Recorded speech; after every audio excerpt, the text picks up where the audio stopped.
Malayalam Big Boss season 7 live updation നോക്കാം. അനുമോള് നമ്മുടെ ലാലേട്ടനെ അപമാനിച്ചു എന്നൊരു സംസാരമാണ് ഇപ്പോൾ ബിഗ് ബോസ് ഹൗസിനുള്ളിൽ പരക്കെ നടക്കുന്നത്.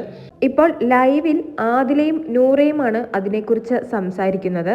ആര്യൻ്റെയും ജിസേലിൻ്റെയും കാര്യത്തിൽ ലാലേട്ടനോ ബിഗ് ബോസോ കാണാത്ത കാര്യം എങ്ങനെ അനുമോൾ കണ്ടു എന്ന് ലാലേട്ടൻ കറക്റ്റായിട്ട് ചോദിച്ചിട്ട് പോലും അനുമോള് അതെനിക്കറിയില്ല, ഞാൻ കണ്ടു എന്ന് തന്നെ ഉറച്ചു നിൽക്കുകയായിരുന്നു. പണ്ട് ഹൈപ്പർ സെൻസിറ്റീവായി ചെറിയ കാര്യങ്ങൾക്ക് വരെ കരഞ്ഞുകൊണ്ടിരുന്ന ഒരു വ്യക്തി ഇന്ന് മലയാളത്തിലെ തന്നെ മഹാനായ നടൻ മുഖത്ത് നോക്കി നാണമില്ലേ, തോന്നിവാസം പറയുന്നു എന്നൊക്കെ പറഞ്ഞിട്ട് പോലും ഒരു കുലുക്കവുമില്ലാതെ കല്ല് പോലെയാണ് ഉറച്ചു നിന്നത്.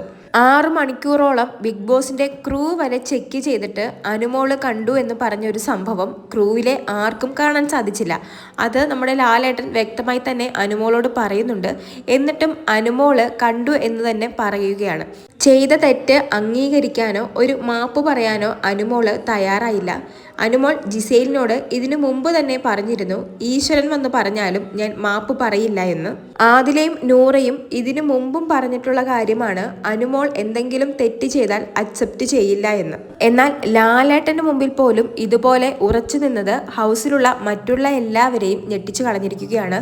നമ്മുടെ ആര്യനും പറയുന്നത് പുറത്ത് ഇപ്പോൾ അനുമോളുടെ PR വർക്കേഴ്സ് അനുമോൾ പറഞ്ഞത് സത്യമാണ്, അതുകൊണ്ടാണ് അനുമോൾ അതിൽ ഉറച്ചു നിൽക്കുന്നതെന്ന് അടിച്ചിറക്കിയിട്ടുണ്ടാകുമെന്നാണ്.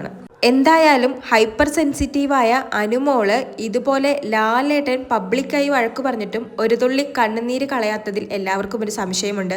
അപ്പോൾ ഇതുവരെ കാണിച്ചത് അഭിനയമാണോ എന്നും എല്ലാവർക്കും ഒരു സംശയമുണ്ട്. കൂടുതൽ ലൈവ് അപ്ഡേറ്റുകളുമായി വീണ്ടും വരാം.